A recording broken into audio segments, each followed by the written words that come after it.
Hello, hello. Welcome to Boomer versus X. Come one, come all. Thank you very much for being here, taking time out of your very busy day. Please like, share, and subscribe. Sit back, relax, and enjoy.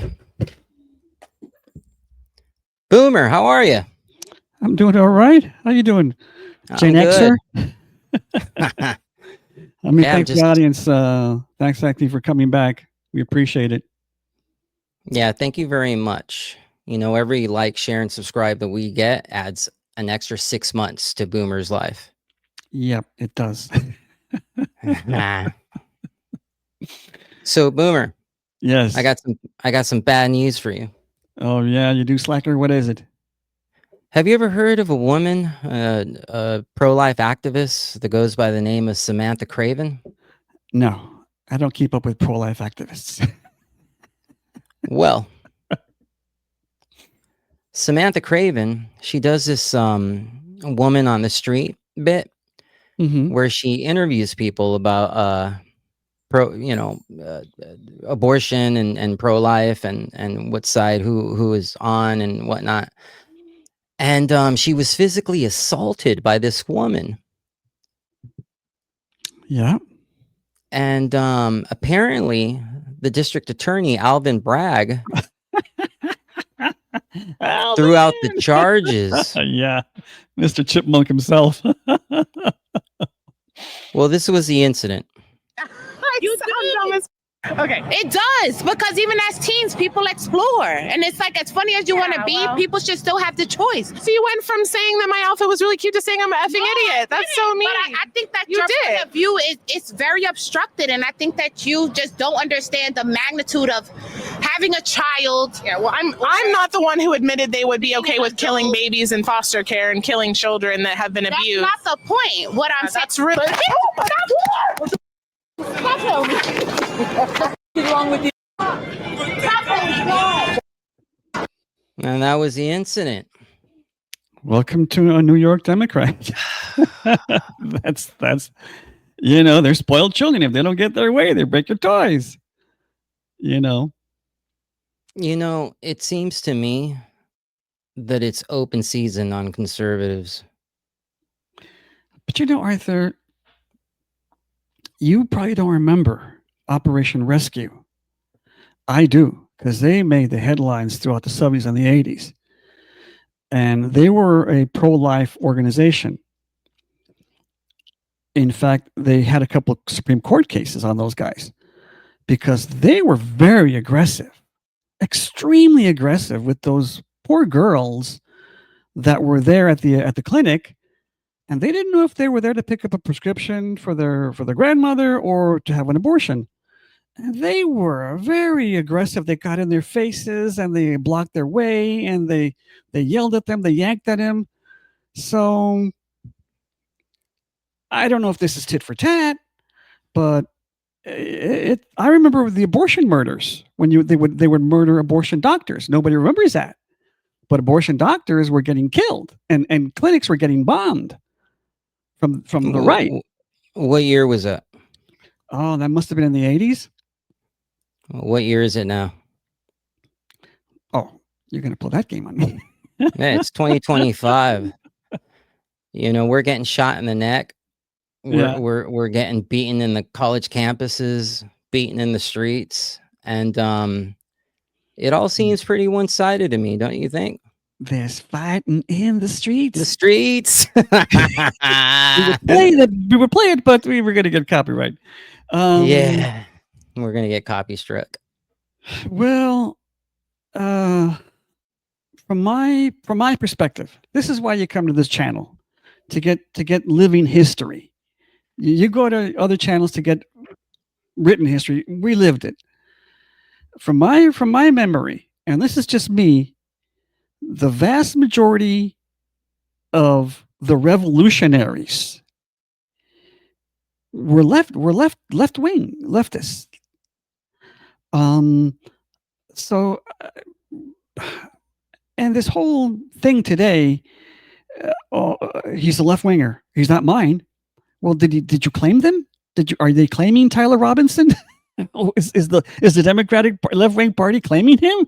Of course, he's not yours. I don't know. I know that, but I'm talking about ideology, the philosophy, the underpinnings of the psychological makeup of these people. Who taught them this? Where did they learn it from? They didn't learn Marxism and communism, anarchism from a conservative. They learned it in a democratic institution.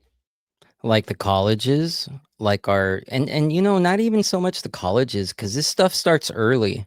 It starts in the grammar schools, and then they get it in high school, they get it in the colleges, and then they get it from the media. You and I were in unions. And what did my union always tell me? Brothers and sisters, comrades. From a union in 2020, she's calling me a brother and a sister. That's very Marxist, very, very socialist, and a comrade. That's the union. That's a democratic controlled union. So you tell me where they learn all this stuff.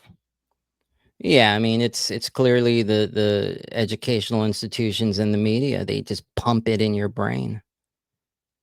So here is so apparently, I mean, I don't know if I did that to somebody on the street, and that's a downfall of living in a one-party state. You and I lived in California, and it's a one-party state. So she's probably used to, in New York City, used to hearing her point of view and her point of view only. She's not used to this challenge. Right. So I don't know if this were me, if I had done something like, if I had hit somebody in the face like that in the street, I would expect to get arrested. I would expect to get sued.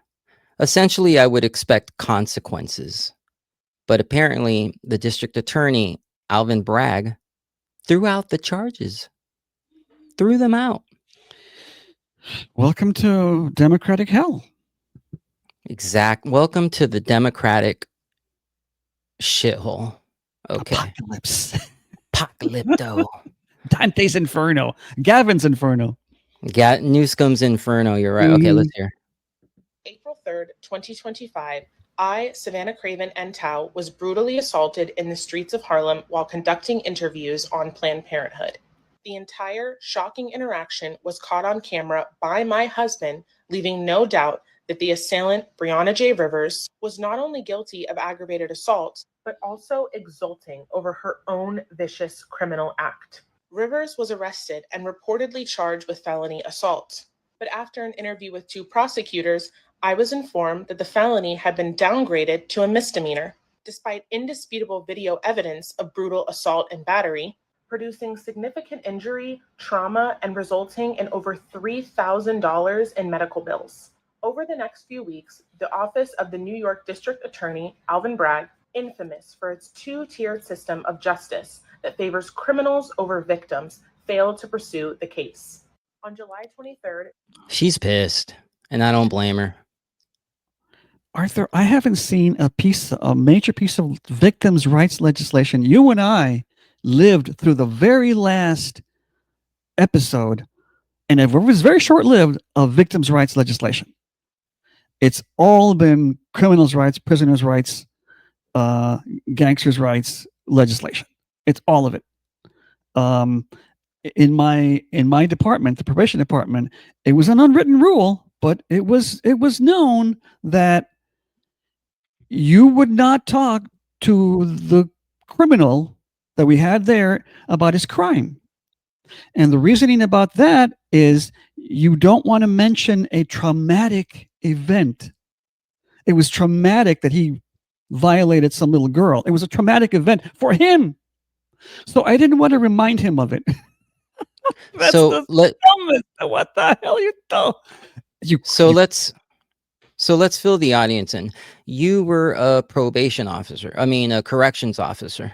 Probation and juvenile correction officer, yes. Yes. What years? 2007 to 2022. I just retired. Wow. Yeah. So you were in the belly of the beast. Literally. Yeah. And Well, I couldn't do adult corrections. Those guys are insane. They would have torn me apart. yeah. Those guys Yeah. that do those adult corrections, whew, thank you. They would Thank you for your service. Thank you. they would have thrown a bag of mystery juice in your face, huh? Yeah. Those Well, prisons, those adult prisons, man, you talk about hell on earth. yeah. Wow. Well, you know who's not getting away with murder? Mr. James Comey. Look at him. Jimmy boy, Jimmy boy. Look at him. Look at him. Oh my God. Yeah. Okay, Chet, let's listen to this. I love it. You know, every day since Trump got elected has been like Christmas. Mm-hmm. Yeah. My family and I have known for years that there are costs to standing up to Donald Trump, but we couldn't imagine ourselves living any other way. We will not live on our knees, and you shouldn't either. Somebody that I love dearly recently said that fear is the tool of a tyrant, and she's right. But I'm not afraid, and I hope you're not either. I hope instead you are engaged, you are paying attention, and you will vote like your beloved country depends upon it, which it does. My heart is broken for the Department of Justice, but I have great confidence in the federal judicial system, and I'm innocent. So let's have a trial and keep the faith. Okay. Real tough. Hey. He's standing strong. Okay. Payback's a bitch, isn't it? But you know what? It's very hard to convict on a white collar crime because the courts. It's very hard to convict on this type of crime. It's very rare. It's very rare. They're going to have a tough time because the courts. They're kind of. The cases I've seen. They're kind of like I don't know what evidence they want. But Do you remember this? no. James Comey was walking on the beach with his wife, and he took some seashells and he wrote 8647. What does that mean, Oh, Boomer? Right, that's right. 86. That guy. Oh yeah. Well, if I say it, I'll get investigated by the Secret Service. Yeah, man. It's just like these people are crazy. I would never post something like that Well, against.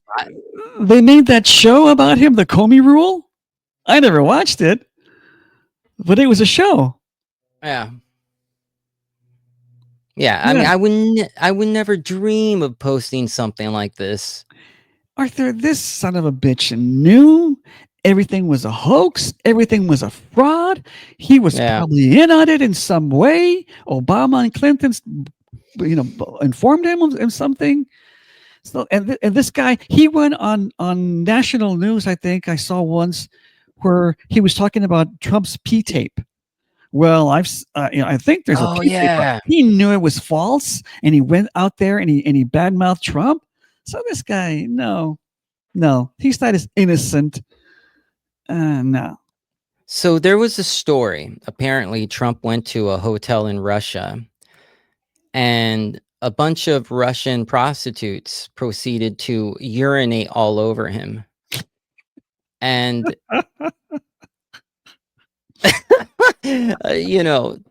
to some that may sound like a good time, but for us normal people, that was like insane to hear. And that tape never surfaced. Yeah. Yeah. So hopefully they'll throw his ass in jail. Speaking about conservatives being in the crosshair, have you ever heard of a group called Fearless Debaters? No. Well, they're a group of kids, a group of young men, actually, I should say. They're not really kids, and they go on college campuses, and they basically do what Charlie Kirk did. Oh, okay. And recently, if I'm not mistaken, I think it was Tennessee, they went to a black college, an HPCU. Yeah. The Cosby Show, a different world. So they went there to peacefully debate, to have a conversation, and this ended up happening. Yeah.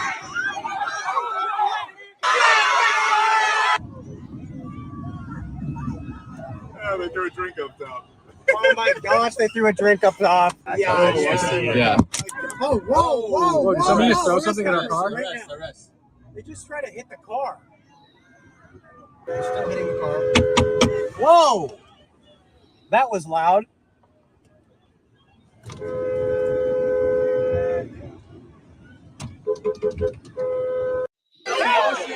Well, Thank God that it was the cup that hit the car and not a bullet. mm-hmm. Thank God nobody was stabbed.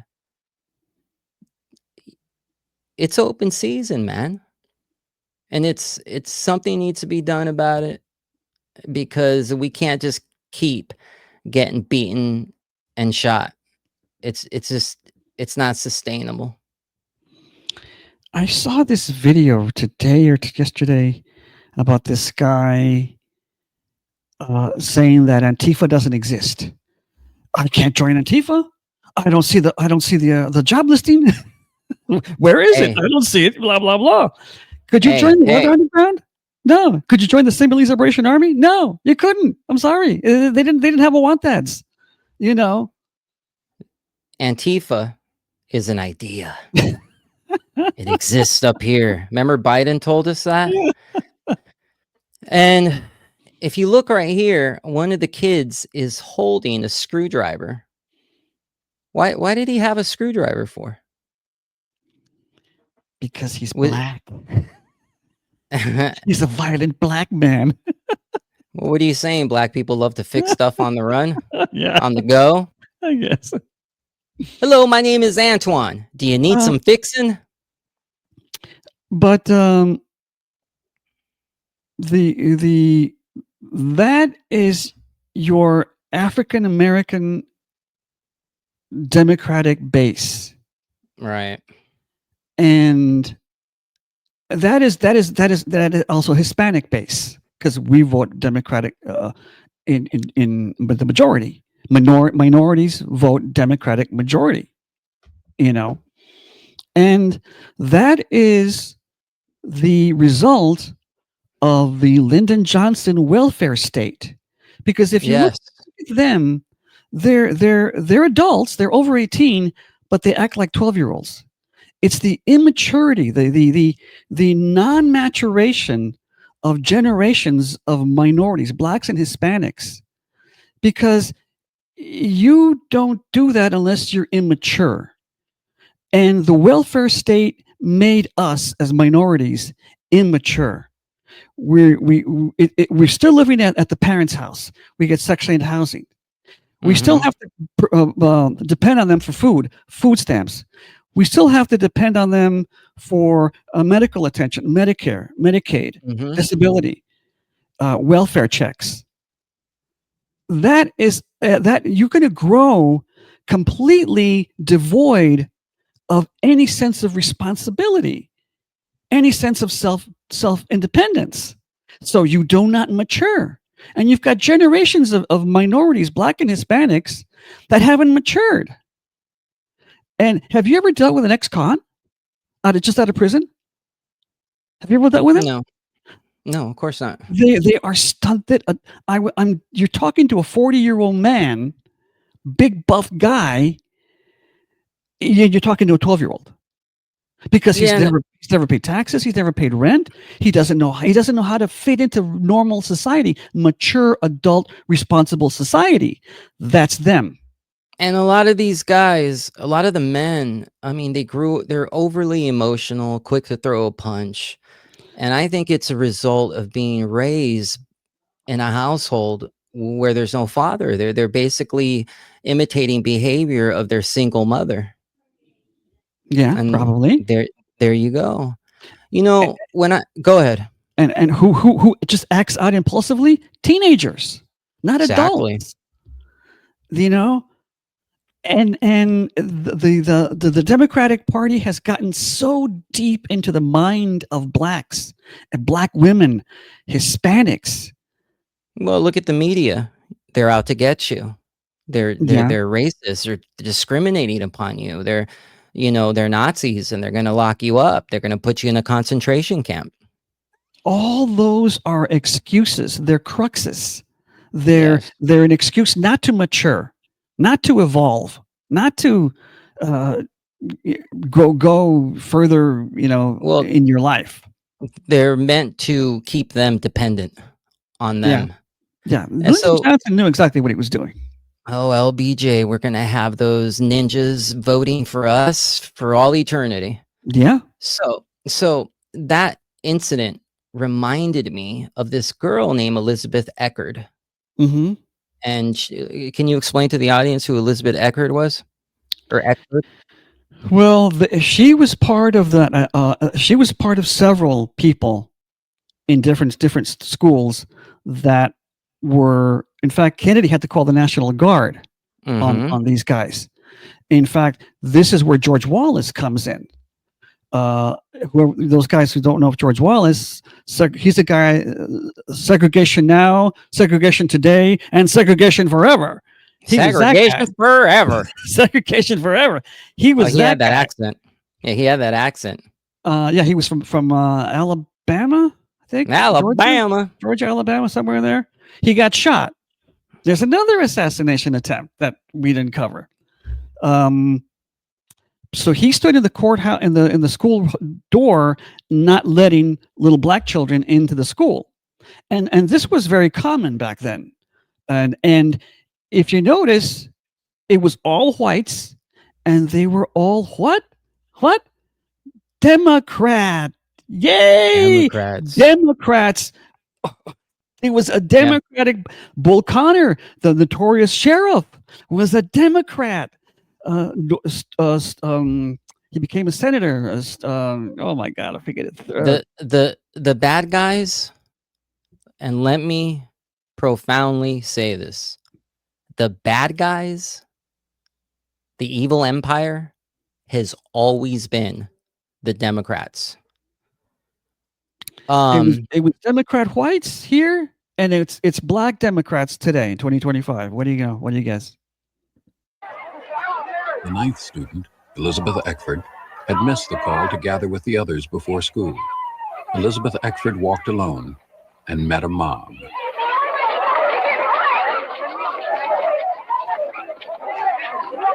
Yeah. So what is the difference between this and what we just saw? What's the difference? This is racial ideology. Well, and today it's political ideology. Yeah, it's still a but belief system. Yeah, but I don't agree with that 100% because I genuinely feel that those students at the HPCU, Yeah. they hate white people. They hate them. Yeah, I've met some pretty racist blacks and Hispanics. Well, everybody's racist. Everybody has the potential against whites. Everybody has the potential to be racist. That is the one underlying common theme amongst minorities. Yeah. The hatred of whites. You know, maybe 100, 200 years ago, it was maybe, it was okay, appropriate, but in 2025, no. Yeah.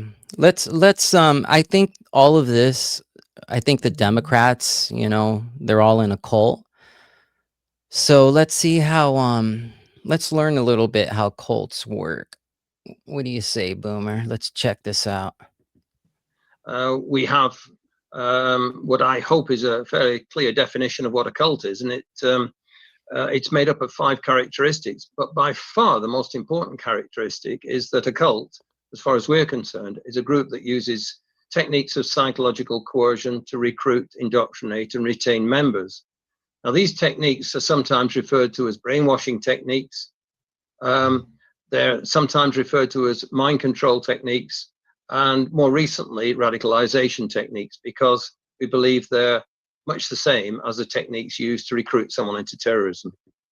Well, the Democrats, I don't know. They sound You and Like terrorists to me. You and I have this channel for a reason, for historical content. That you and I lived through the golden age of cults. Oh, we sure did. Jim Jones, the People's David Temple, Koresh, the Waco guy. You know what my favorite one was? Heaven's Gate. Remember Heaven's Gate? Heaven's Gate, my God. A 20-year-old doesn't know what we're talking about. These guys cut off their you-know-whats. You know, they cut them off. They cut them off. Oh, my God. Heaven's Gate. The Moonies. Remember the Moonies? The Nisharan shows, the Hare Krishnas. Remember the Hare Krishna? Remember those guys? Oh my God! Yeah, they were nuts, and they were all at the airport. Once a year, gonna know what we're talking about. They were at the airport. Once a year, they show up at Venice Beach, and they have this big festival. Hare Krishna, Hare. Oh my God! Wild. Yeah. A bunch of degenerates. Yeah, you and I, we know about cults. Scientology. When I was in the entertainment business, Scientology was just barely taking hold. Yeah, but it was there. Right. In fact, I had a band once from Australia, an Australian band. I was working with this Australian band. You were a sound technician. Yeah, I was a sound technician in another life, long time ago. And they were in their Australian accent. You think we should turn into Scientologists? Because we're kind of Catholic, but Scientologists, it's a big thing now. Hey, listen, back then, in those days, if you were an actor, if you were a musician, if you had anything to do with the entertainment business, it was in your best interest to become a Scientologist. Yeah, it was. I remember a guy I worked with, and he, it was a minimum wage job. I worked at the Man Criterion. Yeah. And I remember he was hustling to be an actor. He wanted to be he wanted to be the next Quentin Tarantino. And he'd always come in with this big, thick Scientology Bible, Dianetics. Yeah. Wow. L. Ron I was like, wow. Dianetics. Wow. Yeah, I remember he's like, oh, I spent $1,000 for this book. Remember the commercials? The incessant commercials? L. Ron Hubbard's Dianetics. Every 5 minutes there was a commercial on television. And it looked incredible. I was like, wow, this looks pretty interesting, you know? So there was a guy named Ted Patrick. You never heard of Ted Patrick? The black guy, the black deprogrammer? Oh man, that guy was a trip. That guy was a trip. Yeah, he would go in and he would kidnap members. Yeah. You know what that is? He would black snake moan these people. Yeah, he would take them to a house, an abandoned house. He'd chain them up to a chair, and he would deprogram them. Boom! Get out of that! The power of Christ compels you, man. Boom! Yeah. The power of Christ. Let me tell you something. Get those demons out. Samuel L. Jackson had nothing on this guy. Nothing. And this guy was a badass. Unrepentant. He got arrested. He got tried. He got sued. And I'll do it again. Yeah. He got I'll off do it again, motherfucker. They need to make a movie about that guy. Because you know why?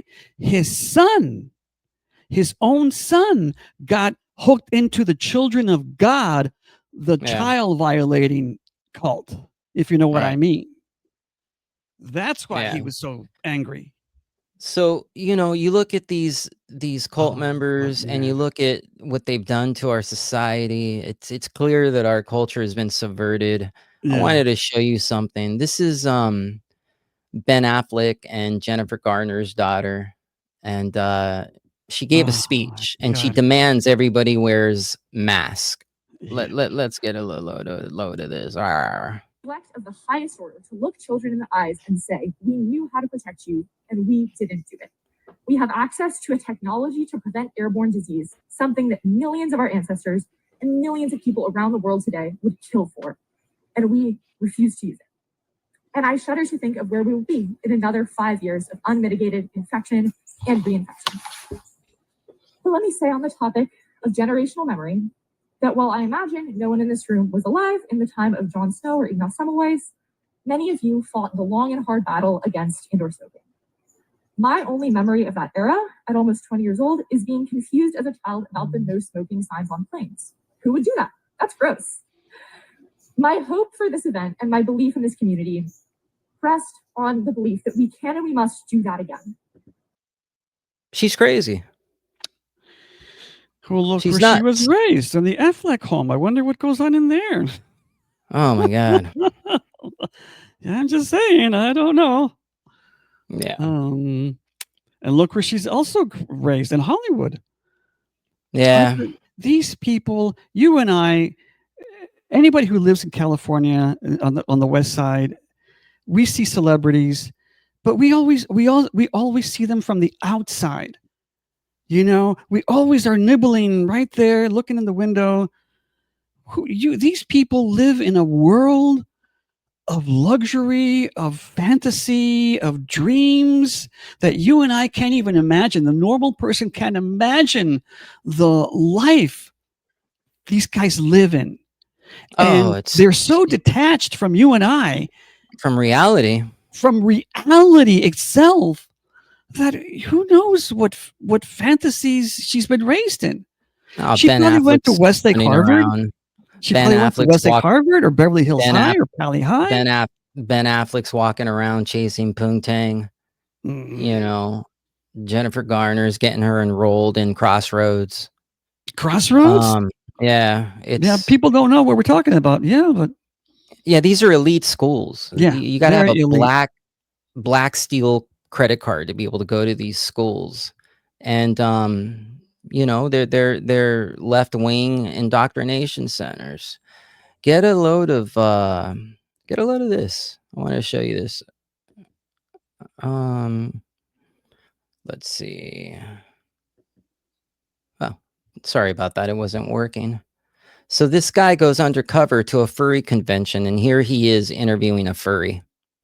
What got you into furry fandom, furry hobby? Furry, yeah. Furry lifestyle? Actually, really interesting story about this. I was not a furry until maybe 2018. I went to a public park and I see a truck full of furries drive by. They're waving at people, you know, I'm like, that looks like fun. I want to do that. Oh, she saw a truck of furries, and guess what? She was hooked. Mm-hmm.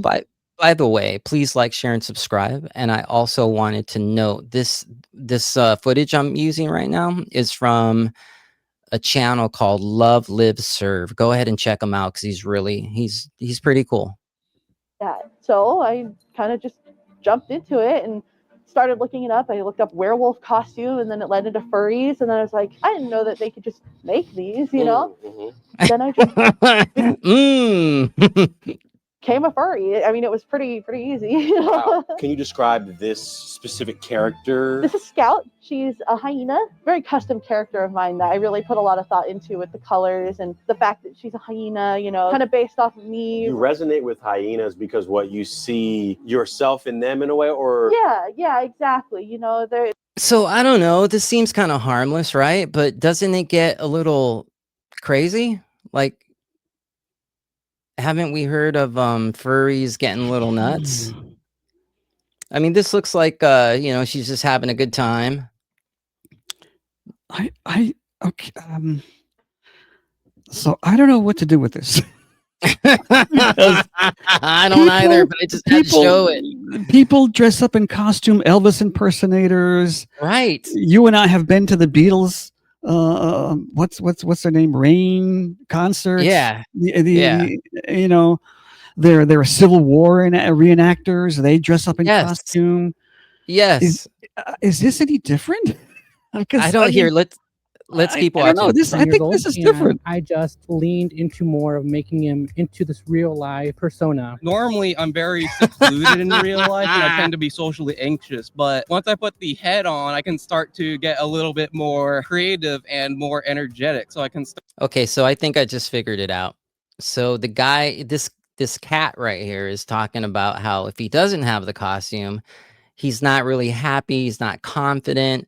But once he puts the costume on, he's confident, he's able to interact with people, Oh, okay. he's better socially. So I think what it is, I think that, you know, as opposed to, you know, Elvis impersonators or All Civil right. War reenactors, I think these people are batshit crazy.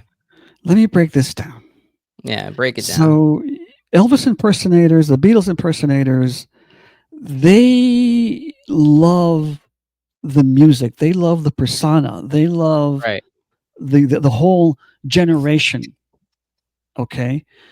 The Civil War enactors, they love the history. They love the authenticity. They want to go back to that time. They want to recreate it. And dare I So- say, this guy wants to have sex in a litter box. I guess. with his cat. I don't know, because you have to psychologically want to go there, be in Yeah. that place, right? As an Elvis impersonator, you want as a Civil War enactor, as a tour guide during the Washington, you dress up as George Washington.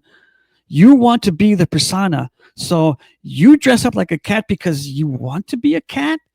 You want to do stuff like a cat? What kind of stuff like a... It's kind of strange. It's a strange psychology because you invest thousands of dollars in that costume. You invest thousands of dollars in the Civil War costume. You invest thousands of dollars in the in the concerts that Rain and whoever puts on. They're invested. They're in it all the way. They're committed.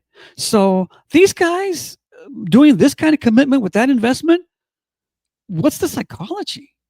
I don't know. I'm suspicious. Here, let's watch a little bit more, then we're gonna have to let go. Can start to be more comfortable around others. It's just nice being able to connect together and talk about our own little guys that we've made. But what drew you to the furry community? I really like Five Nights at Freddy's, so that game I thought was pretty neat. And I was like, I want my own animal creature that's like the animatronics. They're like a bunch of different animals, so I was like, oh, I want my own that is like that. Drawing them and creating my own stuff just based off of that is where I kind of just grew further into finding about furries. What was the inspiration behind the suit?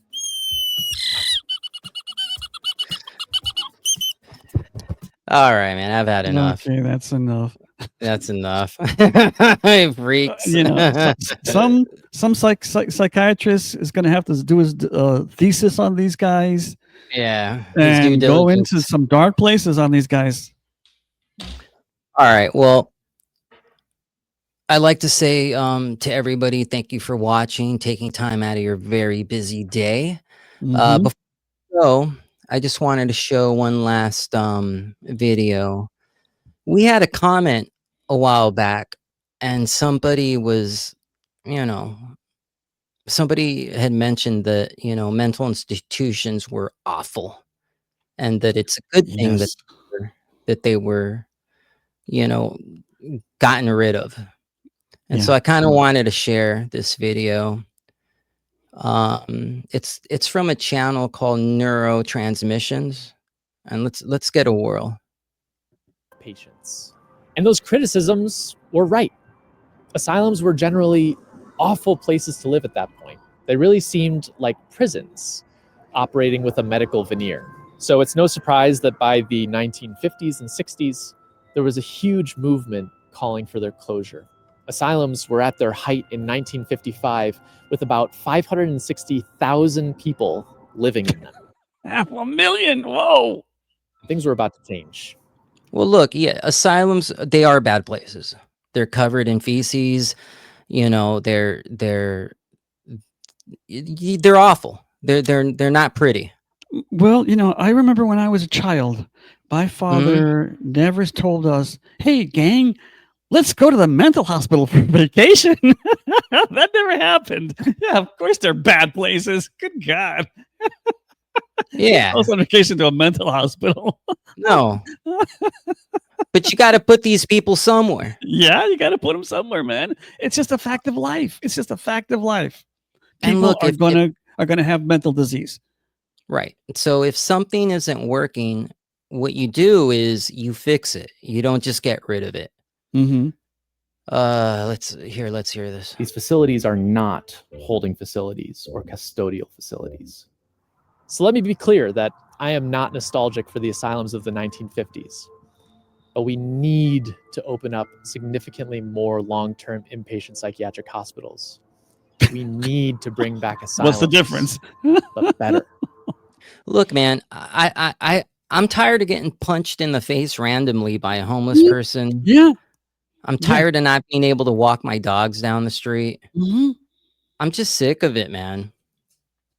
And we need a place to put these people. Arthur, when I was at the facilities, we were the mental hospitals for juvenile schizophrenics. Yeah. And the parents, I would talk to the parents, crying with tears down their faces, exasperated at their wits' end. Where do we put him? Yeah, we can't Who have him can anymore. help us? Well, I always thought in the back of my mind, well, back when I was a kid, I could tell you where to take him. Camarillo Hospital, Pasadena Hospital. But now they're all gone. What do I tell? Yeah. I feel so bad for a parent, a family with a schizophrenic child. Where do you put him? A schizophrenic child that's 250 pounds that's swinging at you. Yeah. Now you put him in the street. And not even just them. The mentally, we used to call them mentally retarded. I don't know if that's whatever they call these days. I don't know. Yeah, I don't know either. Mentally challenged. The slow people. You're talking. I saw this documentary years ago. They were going to close down this last mental place, in LA County. Yeah. And the parents were all upset. They had these 70-year-old parents with a 50-year-old son who has the mind of a 5-year-old. Oh, man. Where is he going to go? Who's going to take care of him when they die? The Democrats. He can go to the Democratic Party. So listen, Boomer, thank you very much. I got to get out of here. Thank you very much for taking the time out of your day to listen to us. Yes, please thank you very much. Your busy day. Please like, share, and subscribe. I'm retired. Yeah, he's retired. All right. Be well, be safe, be fruitful, and multiply. Yes. BVX out.